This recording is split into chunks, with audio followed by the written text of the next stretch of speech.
Why are there so many songs about rainbows, and what's on the other side? An Academy Award winning composer, Rainbows are visions. Hi everybody. But only It's good to be back with Colin again, my old buddy. We've done this before.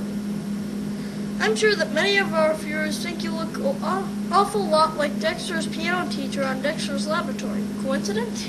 It was not a coincidence. The fellow that wrote that episode was a fan, and I had recorded a song called Old Fashioned Love Song that I wrote, and Three Dog and I recorded. So he wrote an episode called, wasn't it the Old Fashioned, what was the name of the episode? Old Fashioned Lab Song? Old Fashioned Lab Song, that's right. And they drew a character to look like me for Dexter's Lab. It's funny, I've only seen it once, but it seems to air a lot. A lot of people talk to me about it, and they seem to like it. You've been in a lot of movie and TV shows.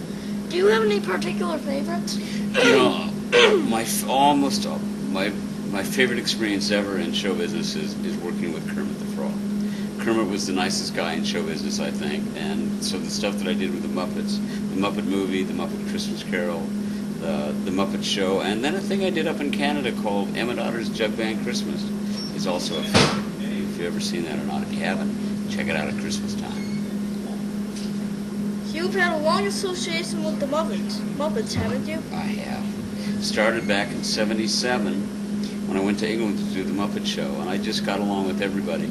And you know, it was funny. I said I was going to have a good time because all those Muppets were so little, so nobody would make fun of my size because I'm so short. But it turned out that the Muppets that I worked with were those huge, gigantic ones that were like 7 feet tall. It was very funny, I thought. Which Muppet is your favorite and why? My favorite is Gonzo. Gonzo is the landlocked bird, and I think probably because I think as people we're sort of landlocked birds. We have spirits that soar, and we have a spiritual life and all that can take us any place. You know, I think we're a lot like Gonzo. Gonzo is a dreamer. You're also known for playing kind of a landlocked bird on Batman the Animated Series. Can you tell us something about that? Yes, for several years I did the voice of the Penguin, which was, you flying rodent.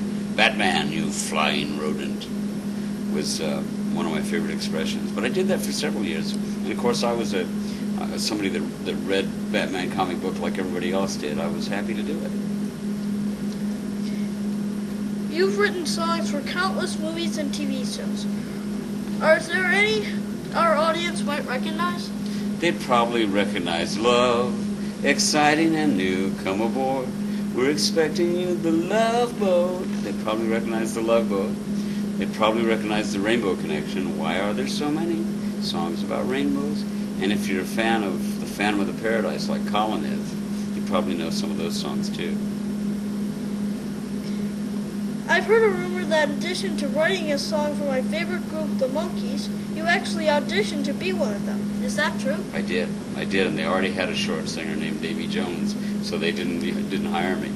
But yeah, I did, and there's another songwriter named Stephen Stills, who was part of Crosby, Stills, and Nash, who auditioned the same day, and they didn't use either of us. It was probably the best thing that ever happened to both of us, because we all had good careers, and the Monkees wouldn't have been the Monkees without Davy, Mike,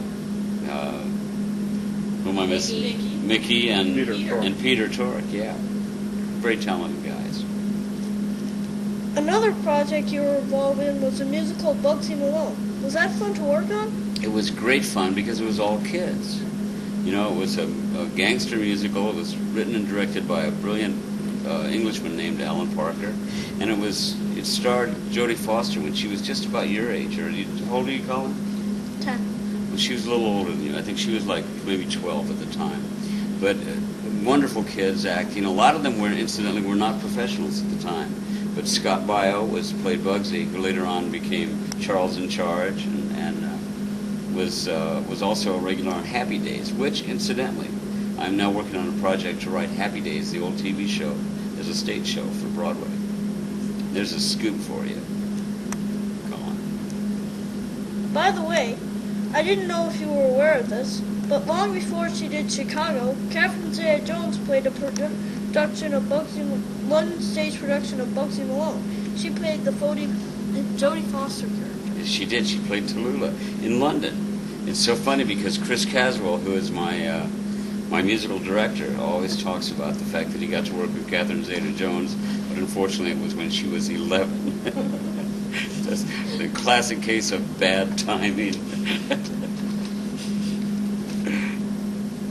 You're my first Oscar-winning guest. Can you tell our audience what you won the award for? I won the Oscar with Barbra Streisand for the song Evergreen from the movie A Star is Born. It was actually a remake of A Star is Born, the third remake. And I'm told they're actually thinking about making it over again one more time. But it was a high point in my career to win the Oscar. I've been nominated 6 times, and that was the only time that I won, so it was real special. You've done so many different things. What advice would you give a kid who wants to go into the arts? For sure, stay in school, but listen to your heart. And if you really feel that it's something you must do, then it's probably was something that was stuck there, to use. It's a gift. If you have a gift, if you can write, and you can sing or you can act, it's a gift that God wants you to share with the rest of the world. So somebody like yourself, as long as you keep doing the things that you love, stay in school, I think you can do anything. And I urge you to try, no matter what, try. You've also done one of the Planet of the Apes films. I did the last of the series when they were done back in the 70s.